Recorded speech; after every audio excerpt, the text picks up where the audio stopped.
monte Sombori y en la gran falla de Bandiagara tuvo la fortuna de conocer a los Dogon, una de las 3 etnias dominantes de Mali. Allí, Griol fue informado de una historia oficialmente imposible. El pueblo Dogon le hizo partícipe de su mayor y más íntimo secreto. Aquellas primitivas gentes analfabetas y prácticamente aisladas en el África subtropical sabían de la estrella Sirio y sabían desde tiempos remotos de algo mucho más espectacular. Conocían a la compañera de Sirio, lo que hoy llamamos Sirio B, y le proporcionaron detalles sobre órbitas, densidades y características de las mismas. Griol, fascinado, se hizo la gran pregunta: si los Dogon carecían de telescopios e instrumentos ópticos, ¿cómo podían saber de la existencia de Sirio B, una estrella invisible a los ojos humanos?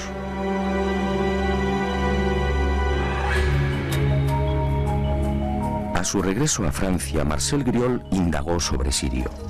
Los resultados lo confundieron definitivamente. En 1834, el astrónomo Johann Bessel, tras largos periodos de observación, llegó a una conclusión: Sirio tenía una compañera. Otra estrella pesada, mucho más pequeña e invisible, que alteraba la órbita de la reina del firmamento.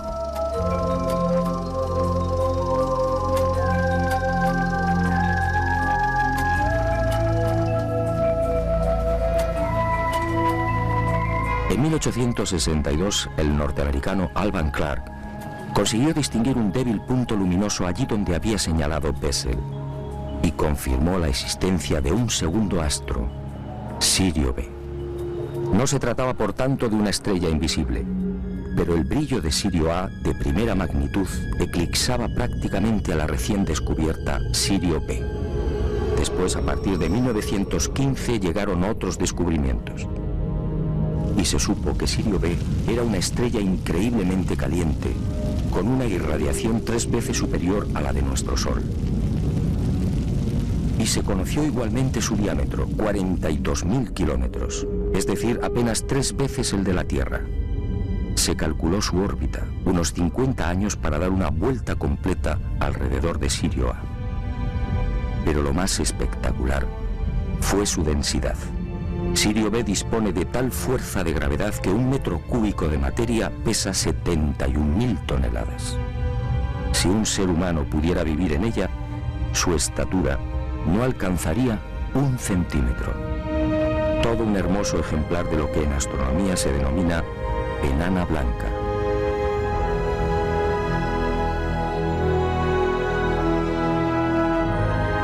Años más tarde, en 1970, el astrónomo Irwin Lindenberg del Observatorio Naval Norteamericano en Washington conseguiría la primera fotografía de Sirio B. En ella, la enana blanca aparece como un tímido y casi insignificante punto blanco. A su lado, Sirio A, 10.000 veces más brillante.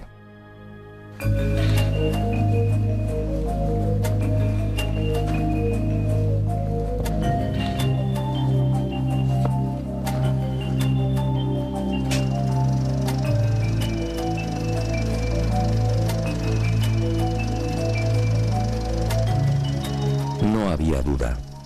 En 1931, cuando Griol supo por primera vez de la increíble cosmogonía Dogon, Sirio B ni siquiera había sido fotografiada. Era imposible que aquella etnia africana pudiera estar al corriente de los hallazgos astronómicos de los siglos XIX y XX.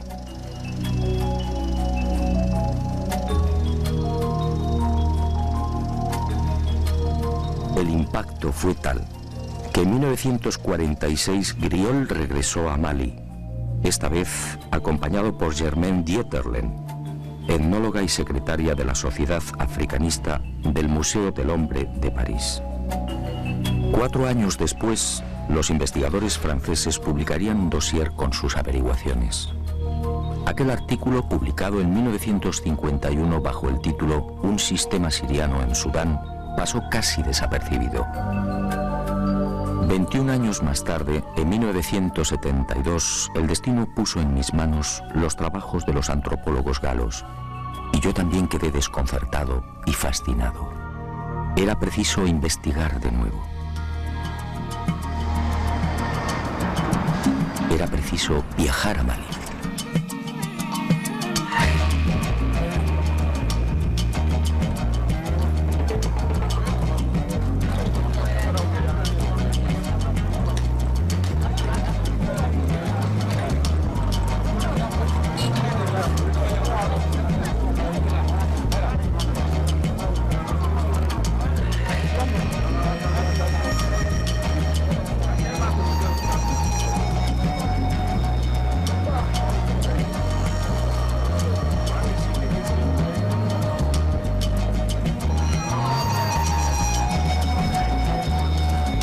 No voy a ocultarlo. En Mali muy pocos conocen el secreto de los Dogon. Al principio, nada más pisar la bulliciosa Bamako e iniciar las pesquisas, me sentí decepcionado. Después comprendí. Este pueblo multirracial, alegre y hospitalario como pocos, tiene una preocupación más urgente: sobrevivir. De sus casi 10 millones de habitantes, 2/3 partes vive en la más extrema pobreza. En las aldeas, el salario medio mensual no llega a $50. En las ciudades, un funcionario puede ganar algo más, alrededor de 80.000 cefas, es decir, unos $80. El índice de analfabetismo roza el 73%. La mortalidad infantil, especialmente en las aldeas, supera el 60%, con una expectativa de vida de 35 a 40 años. La malaria, tuberculosis, meningitis, infecciones intestinales y oculares, entre otras patologías, afectan al 80% de la población. El tracoma, por ejemplo, ha provocado miles de ciegos, algo que podría evitarse con unas simples gotas.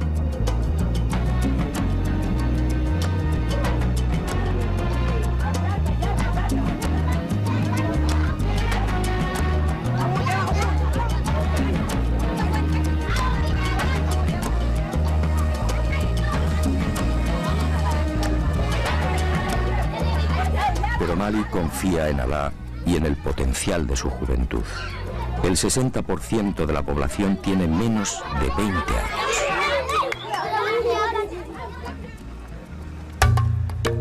No había tiempo que perder. Nuestro objetivo, el país Dogon, situado al este de Mali, muy próximo a la frontera con Burkina Faso, se hallaba a 3 días de camino.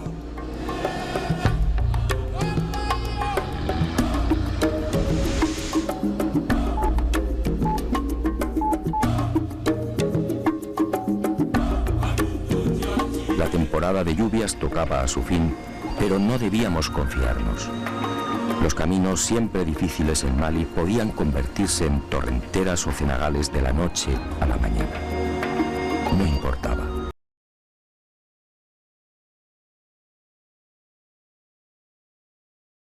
O la humedad sofocante y estranguladora, con picos de un 90%. Ardía en deseos de llegar a la gran falla de Bandiagara e interrogar a los Dogon. Algo me decía que la historia narrada por Griol era solo una parte de la verdad. Y el destino, una vez más, fue benevolente con este aventurero. Nuestro singular objetivo exigía también un guía no menos especial y capacitado.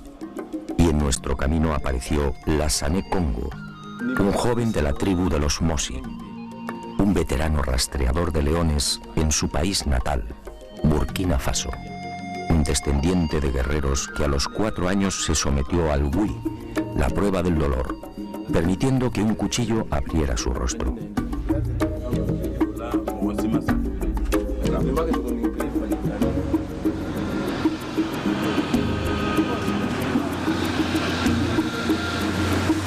En las cercanías de las pequeñas aldeas de Bane, Bla y San, Congo quiso mostrarnos algo que forma parte del paisaje de la gran sabana maliense: los termiteros. Espectaculares hormigueros de hasta 4 metros de altura y 7 de perímetro, levantados en 1 o 2 años por millones de enormes hormigas de 1 centímetro. Hormigas especialmente feroces, de cabeza roja, que deben ser decapitadas si hacen presa.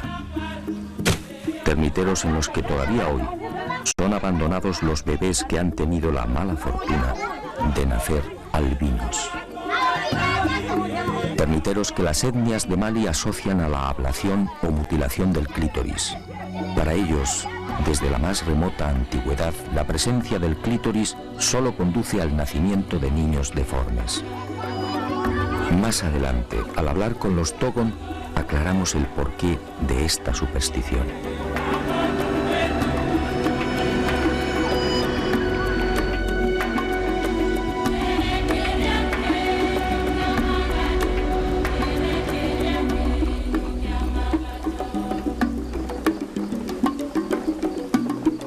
Poco después, el territorio Bobo, otra etnia que suma 150.000 individuos.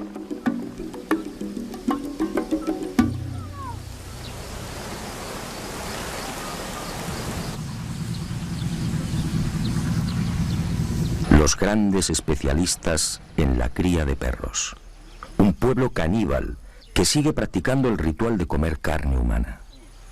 Congo nos advierte: cada año en esta zona desaparecen 2 o 3 personas. Todo el mundo sabe cuál es su destino. Madou Dembélé es el patriarca de Mbé-Dougou, un mísero puñado de chozas de barro y paja. Aquí, como en el resto de las aldeas de Mali, no existe agua corriente, teléfono o luz eléctrica. Dembélé tiene 4 mujeres, el máximo permitido por el Corán. Algunas no alcanzan los 20 años. En Mali el 95% de las mujeres están casadas. Entre los hombres, en cambio, ese porcentaje no llega al 67%. La desproporción se debe a la poligamia.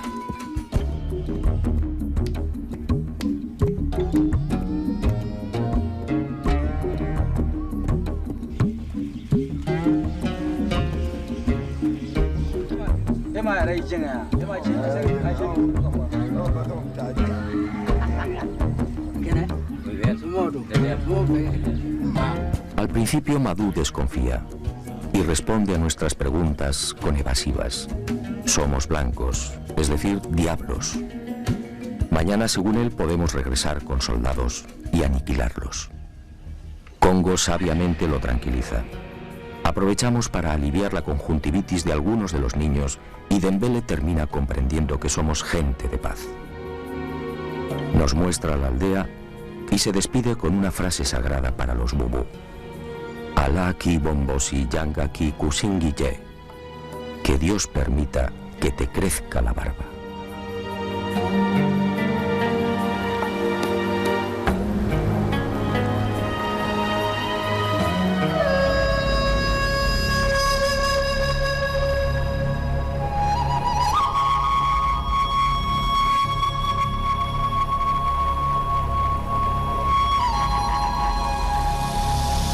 Y al fin, al atardecer, Ségou, una mediana ciudad asomada al Níger, en la que asistiríamos a un espectáculo inconcebible en el siglo XXI.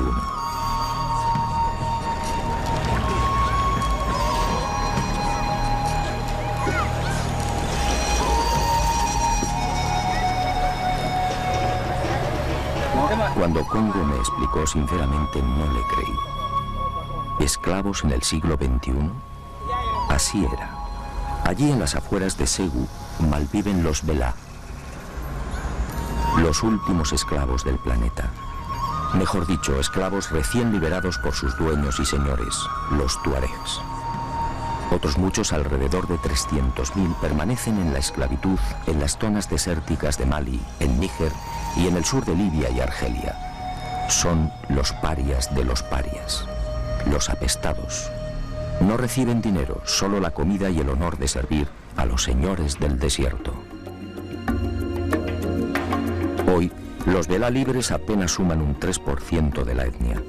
El resto deambula con los tuareg de pozo en pozo, y de oasis en oasis.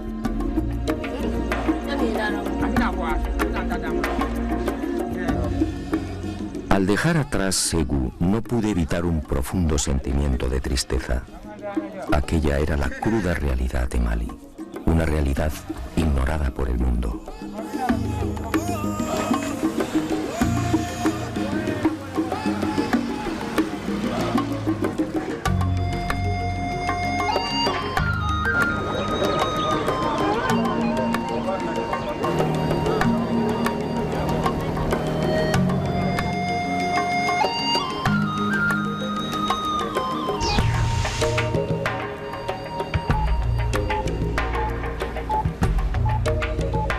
Pero la llegada a Yené, la ciudad más antigua del África subsahariana, me hizo olvidar de momento la angustiosa situación de los malienses.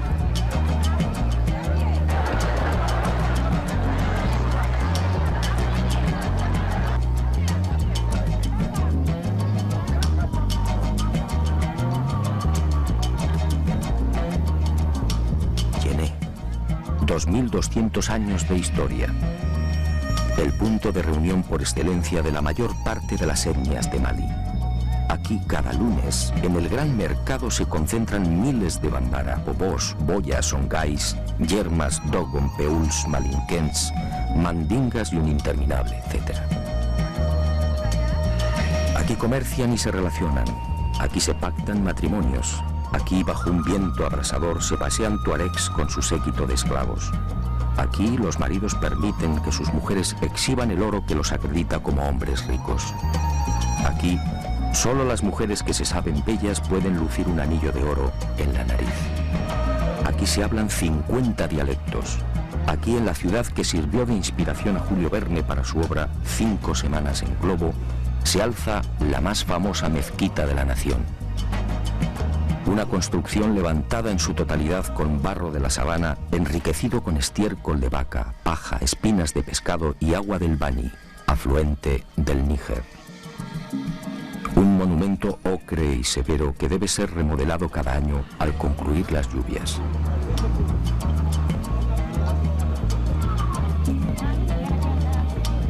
Un templo al dios de los musulmanes al que no tienen acceso los infieles y que naturalmente dispone de 2 puertas, una para los ricos y otra para los pobres.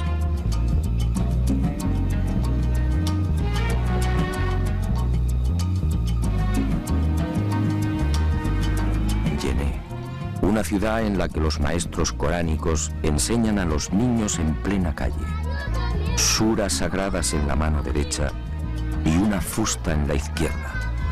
Yené, un arco iris humano, toda la grandeza y oscuridad de Mali en la palma de la mano.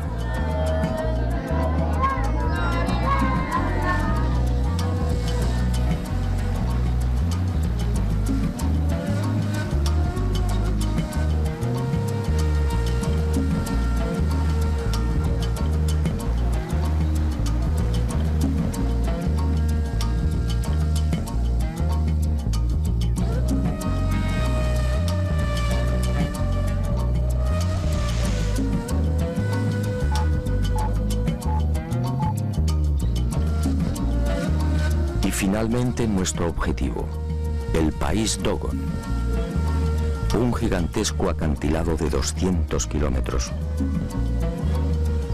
una falla de 300 a 600 metros de altura que corre paralela al Níger, un caos rocoso prácticamente incultivable en el que habitan 450.000 Dogon, una pared abrupta sembrada de desprendimientos y rodeada por los peuls, los ganaderos nómadas, los agricultores Mosi y Bobo y los Poso, los viejos pescadores.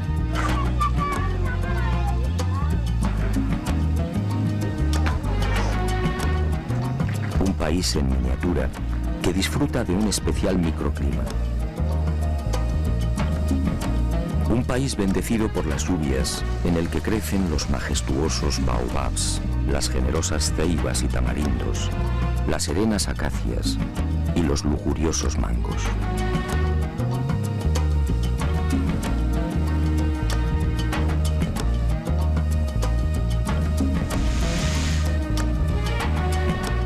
por dónde empezar. La Gran Falla reúne 700 aldeas. Y opté por seguir los pasos de Griol. Dedicaría toda mi atención a los poblados más pequeños. El aspecto del Dogon resulta inconfundible. La etnia se distingue por dos tipos básicos. El alto y musculoso, muy próximo al modelo sudanés, de cabeza y ojos redondos y nariz grande. Y el más pequeño y numeroso. El Dogon rechoncho, de hombros anchos y poderosos, cabello ensortijado, pómulos altos y ojos rasgados y maliciosos. Su lámina es la de un campesino. En ocasiones, una perilla acentúa su aspecto mongol. Su caminar es tranquilo e irregular, algo cansino, pero en las paredes rocosas se mueve con extraordinaria agilidad. Son afables, prudentes, desconfiados a veces y siempre seguros de sí mismos. Las mujeres, la mayoría de menguada estatura, lucen un talle arqueado, consecuencia de las permanentes cargas que transportan sobre las cabezas. Son alegres, parlanchinas y siempre sumisas al varón. En nuestra historia apenas tienen protagonismo. Una de las cuestiones a resolver era clarificar el origen de estas gentes. ¿Son autóctonos o llegaron quizás de otras latitudes? Y sobre todo, ¿dónde se produjo el espectacular encuentro con esas criaturas del espacio?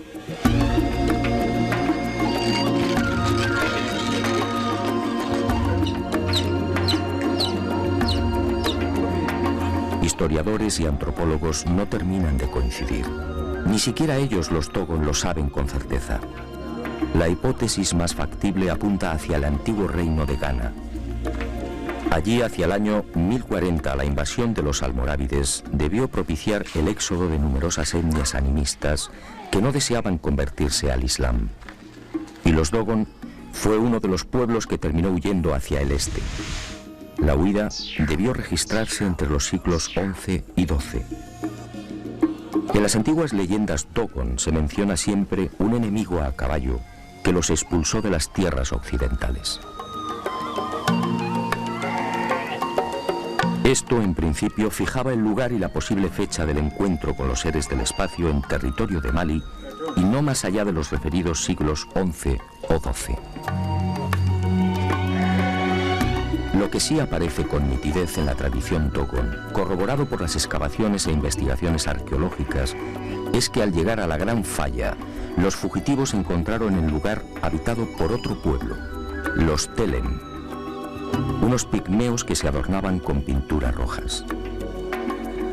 Los Telen vivían en unas casas singulares construidas en las cornisas de los acantilados. Para acceder a ellas se servían de cuerdas que colgaban desde lo alto de la falla y que descendían a su vez hasta la sabana. Los Dogon terminaron expulsándolos y utilizaron las casas colgantes como tumbas y graneros.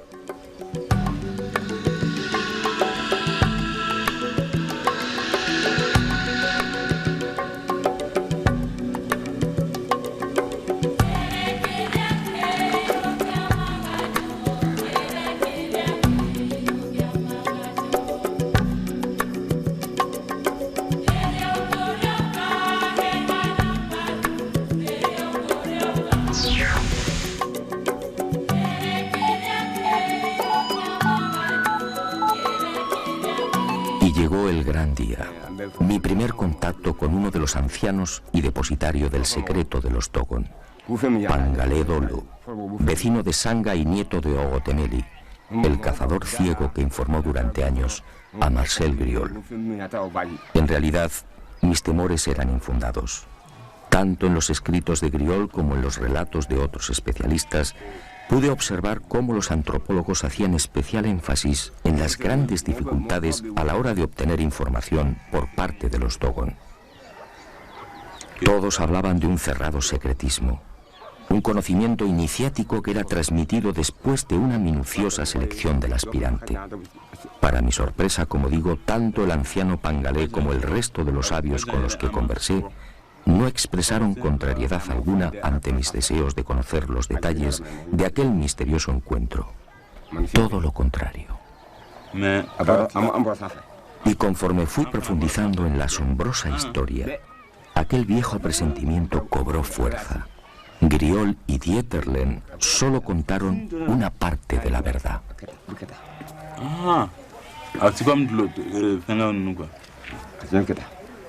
Que hace unas bombillas así.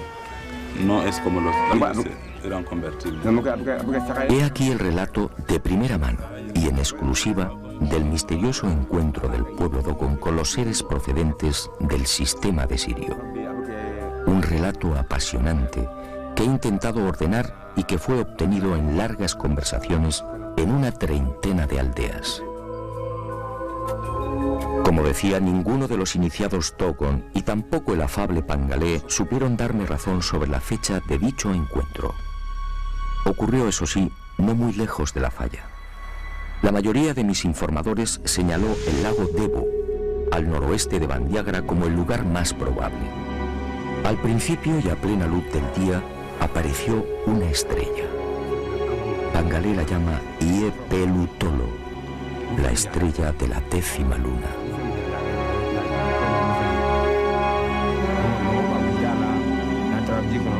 Y añaden que aquella estrella se hallaba rodeada de rayos rojos.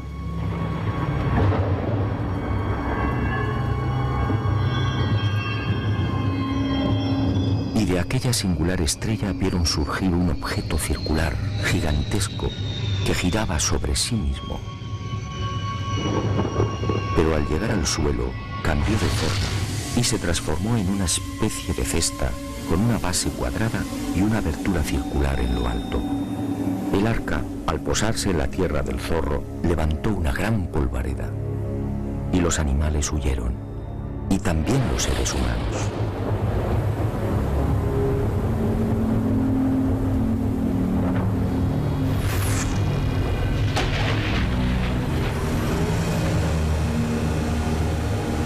En esos momentos, según mi confidente, ocurrió algo no menos insólito. Junto al arca, nadie sabe cómo, apareció un extraño animal. Sujetó el arca con cuerdas y la fue arrastrando hasta una hondonada. Después, las lluvias llenaron la depresión y el arca flotó como una enorme piragua. Y el caballo de metal desapareció entre las aguas. Después de 30 años en la investigación del fenómeno ovni, el testimonio de Pangalé resulta fácil de interpretar. Aquel pueblo hace 1000 años fue testigo de la aparición a plena luz del día de una nave que permaneció inmóvil sobre el lugar, lo que hoy llamamos nave nodriza o portadora. Así lo contaron y así lo dibujaron. Y de esa estrella de la 10ª luna surgió otro vehículo, algo muy común en los avistamientos ovni. En su primitivo y parco lenguaje, los Dogon identificaron un robot con un cuadrúpedo o caballo de metal. ¿Qué otra cosa podían pensar?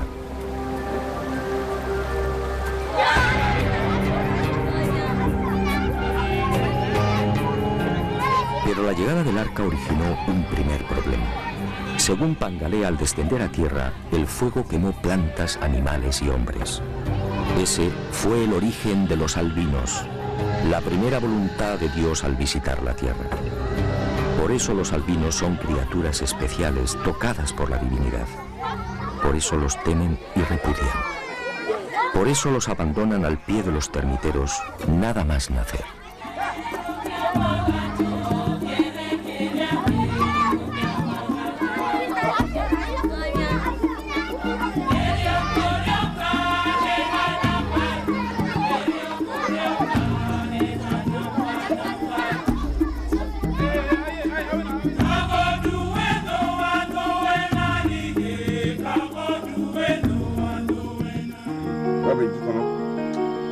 Pero sigamos con el relato. Un relato que obviamente se vio limitado por la carencia de palabras y conceptos. Aunque resulte increíble, hoy los Dogon no tienen conciencia de la llamada carrera espacial. No saben qué es un robot y mucho menos una nave no humana. Pangalé entonces explicó que según sus antepasados, del arca salieron los dioses. En total 8, aunque algunas versiones hablan de 8 parejas. Eran en realidad hombres peces. La cabeza y el tronco parecidos a los del hombre y el resto de cintura hacia abajo similar a la cola de un gran pez. Tenían 40 dientes, todos puntiagudos, carecían de orejas y para escuchar colocaban sus manos palmeadas en forma de bocina sobre unos minúsculos orificios laterales. Los ojos eran rojos y en el cuello lucían arrugas similares a un collar. Solo disponían de 3 dedos y los dioses vivían en el agua. Desde entonces estos seres recibieron el nombre de Onomo o el gnomo del estanque. Pero por miedo y respeto los Dogon decidieron no pronunciar ese nombre y los designaron como Di-Tiji, dueño o señor del agua. Insistí una y otra vez en el aspecto físico de los gnomos y Pangalé, paciente y firme, replicó siempre con las mismas palabras. Hombres peces. Allí, allí,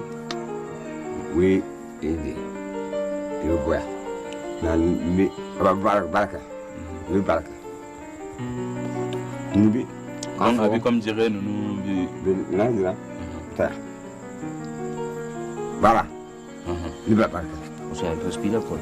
Dice que respira los gnomos. Y señaló sus clavículas, indicando que los dioses justamente respiraban por ese lugar. ¿Las clavículas no? Sí. También. Vi respiración que niña va bien niña. Niña. Vi sienta niña. Meñando. Mundi que. tiempo. Ya familia.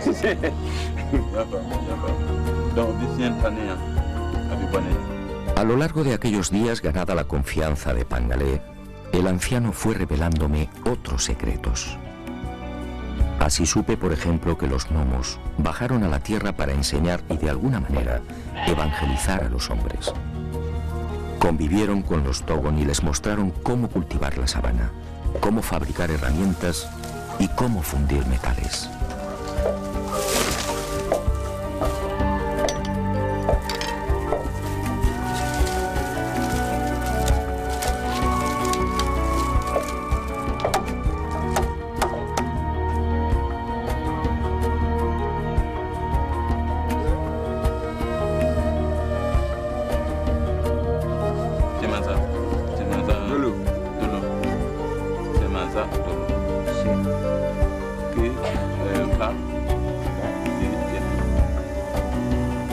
Pero no todo fue una bendición. Según Pangalé y el resto de mis informadores, aquellos seres capturaban a los humanos y los mataban. Y lo hacían de una forma muy peculiar. Introducían una lengua bífida por la nariz de la víctima, extrayéndole la sangre.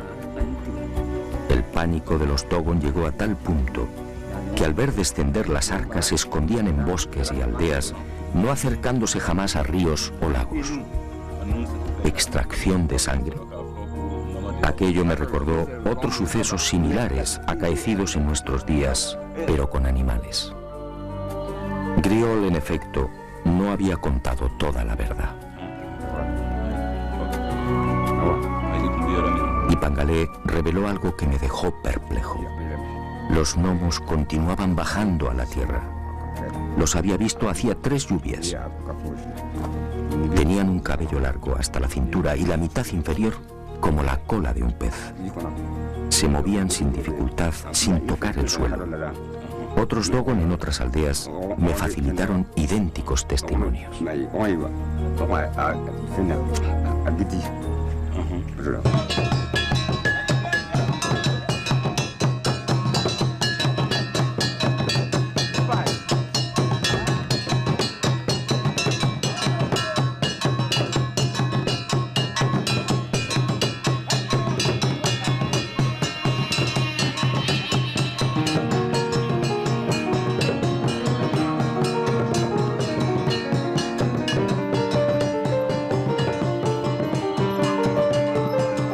El encuentro con los hombres peces desembocaría en algo que ya había sucedido con otros pueblos.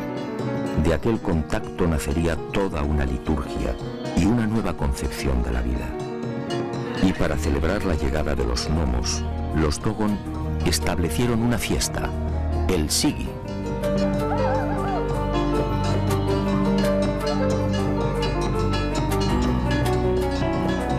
Un ritual en el que se baila frenéticamente durante 3 o 5 días, en el que se bebe cerveza de mijo y en el que se exhiben hasta 28 tipos de máscaras, todas ellas alusivas a los dioses. Algunas de hasta 3 metros de longitud representan los movimientos del arca en su descenso.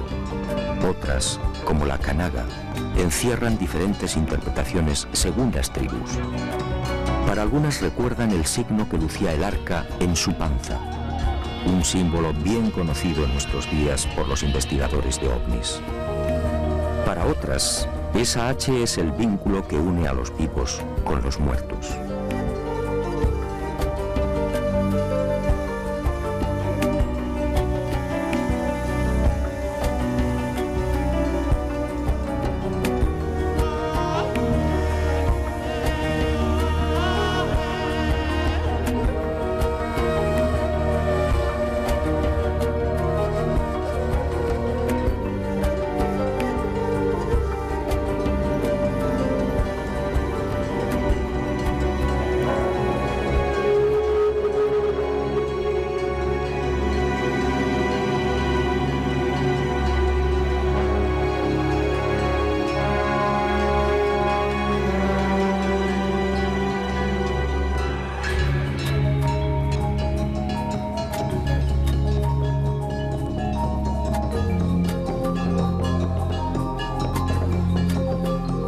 El Sigi se celebra cada 60 años y según Pangalé y otros sabios Dogon, viene a recordar también el tiempo que precisa Sirio B para trazar una órbita en torno a Sirio A. Una enseñanza recibida igualmente de los gnomos. Y en las secretas tradiciones Dogon se habla también de una tercera estrella que gira igualmente en torno a Sirio A. La llaman Emmeya, el sol de las mujeres.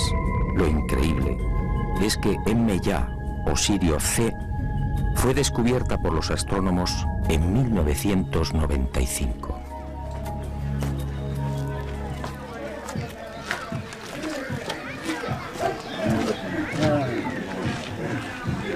Hablar de los gnomos es siempre una cuestión solemne para aquellos que guardan la información.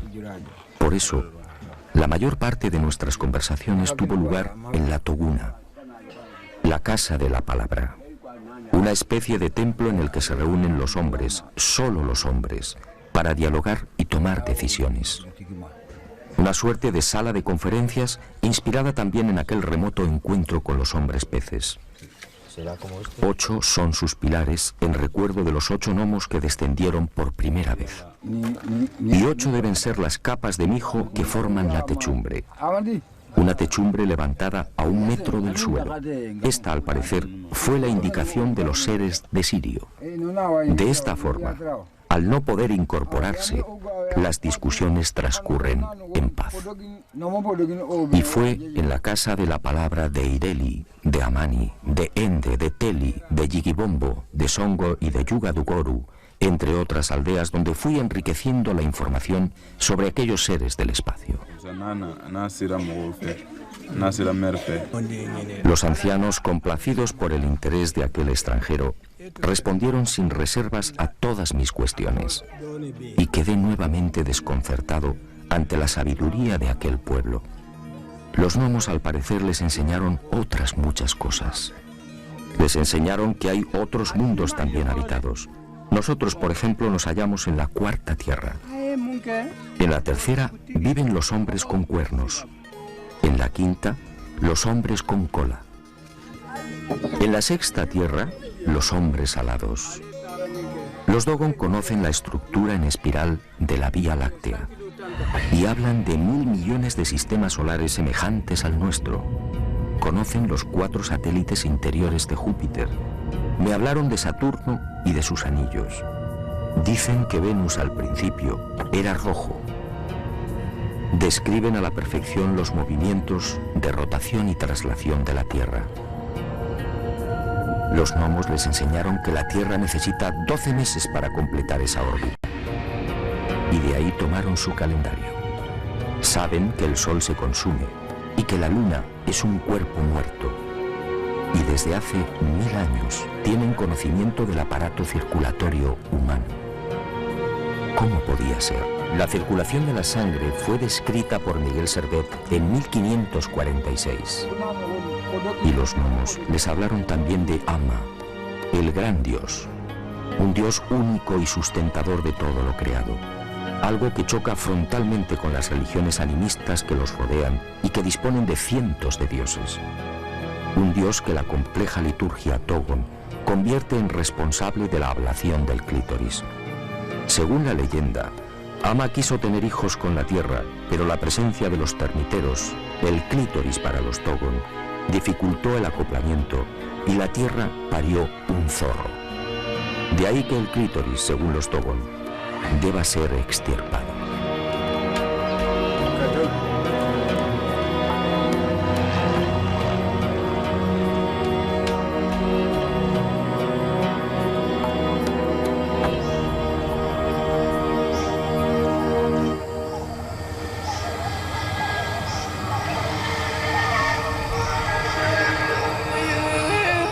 Tras 2 horas de dura ascensión alcanzamos la cumbre del Sinaí Dogon. Aquí, según la leyenda, tuvieron lugar los signos que anunciaban la llegada de los dioses de Sirio. La montaña de pronto se teñía de rojo. Era el primer anuncio. Los gnomos y sus arcas estaban al llegar. Y en la aldea crecían calabazas gigantes que nadie había sembrado. Y aquí, según la tradición, se registró la primera muerte de un gnomo. No se sabe con certeza cómo ocurrió, aunque los Dogon aseguran que aquel gnomo fue crucificado y al poco resucitó. Y regresará, dicen, para salvar al mundo. Tal y como sucediera en el resto de las aldeas, los Dogon no terminaban de comprender cómo aquel extranjero había logrado estos dibujos del arca y de los dioses. Discutieron entre ellos. Me observaron con curiosidad y también con cierto temor. Finalmente, tras reconocer que en efecto se trataba de los gnomos, sentenciaron: Tú solo puedes ser un misionero de los dioses. Solo ellos pueden haberte dado sus retratos. Esta ingenua creencia, no lo niego, me benefició, y sus corazones se abrieron un poco más. Y supe que los gnomos, al salir del agua, tenían el poder de transformarse. Dejaban de ser hombres peces y aparecían como humanos, pero muy hermosos. Fue así como lograron mezclarse con los Dogon. Fue así como los adoctrinaron y fue así como bebieron la sangre de las víctimas. Según estos ancianos, el número de asesinatos se contó por cientos. Siempre bajaban con las lluvias. Siempre por el arco iris.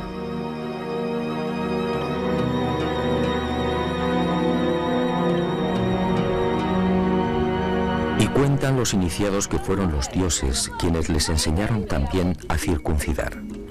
Y el pueblo Dogon escogió la aldea de Songo para este ceremonial sagrado.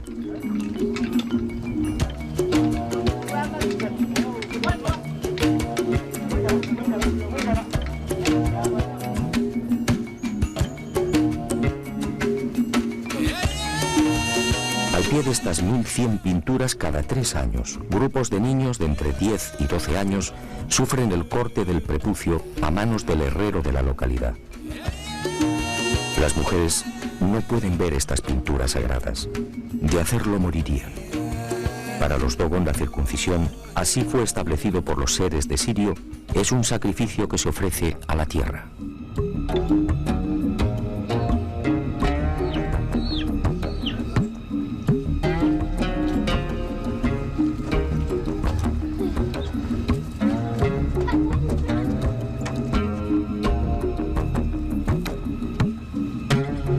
Nuestra visita al país Dogon no podía concluir sin una conversación con el hombre santo por excelencia, el Ogón, una mezcla de hechicero, médico y guía espiritual. El Dogon más respetado y temido. Vive solo, jamás se lava. El aseo corre a cargo de una serpiente que humedece su cuerpo con la lengua bífida. Una joven virgen que no haya alcanzado la menstruación es la encargada de cocinar para él. Solo baja a la aldea cuando debe tomar grandes decisiones. Es el responsable de las lluvias y de las buenas cosechas. El Ogón es otro de los grandes depositarios de la cosmogonía nacida del encuentro con los gnomos. Después de múltiples gestiones, Aregin Do, de 75 años, accedió a entrevistarse con aquel extranjero. Los rumores sobre el extraño misionero de los dioses que portaba imágenes del arca y de los gnomos no tardaron en propagarse por las aldeas, llegando también a oídos del Ogón de Ende. Y una tras otra, fue confirmando las noticias proporcionadas por el resto de los sabios y ancianos. Y añadió algo más. Él, como Pangaletolo, también había visto a los dioses. Fue antes de las últimas lluvias y en un lago próximo a la aldea de Soningue. Al preguntar por el origen de aquel título, el de Ogón, Are me suministró otra información que tampoco fue reseñada por Griol. Según él, al descender a la tierra, los gnomos seleccionaron a los hombres más sabios y prudentes y los llevaron al arca. Allí permanecieron 3 meses y al regresar a las aldeas lo hicieron como superhombres. Desde entonces, solo el que ha visto a un gnomo puede ser Ogón. No pude evitarlo. Eché mano de las fotografías de ovnis que había llevado a Mali y se las mostré. El Ogón las observó perplejo. Sus palabras fueron rotundas. Estas son las arcas de los dioses. Si tú las tienes, es porque tú eres un Ogón.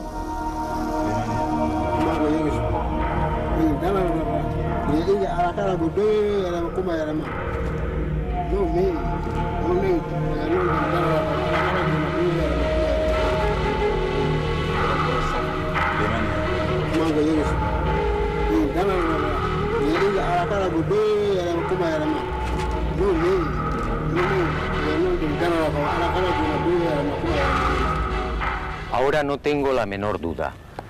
Hace aproximadamente 1000 años, aquí, en el corazón del país Dogon, unos seres anfibios que dijeron proceder del sistema de Sirio, descendieron y revelaron a los hombres una información imposible para su tiempo, y prometieron regresar. Eso, según los Dogon, ocurrirá cuando aparezca de nuevo la estrella de la 10ª luna.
Avistamientos.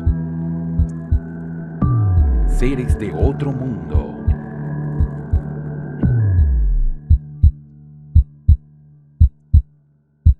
Contactados. Véalos en No Estamos Solo, donde lo que no se cree se convierte en realidad.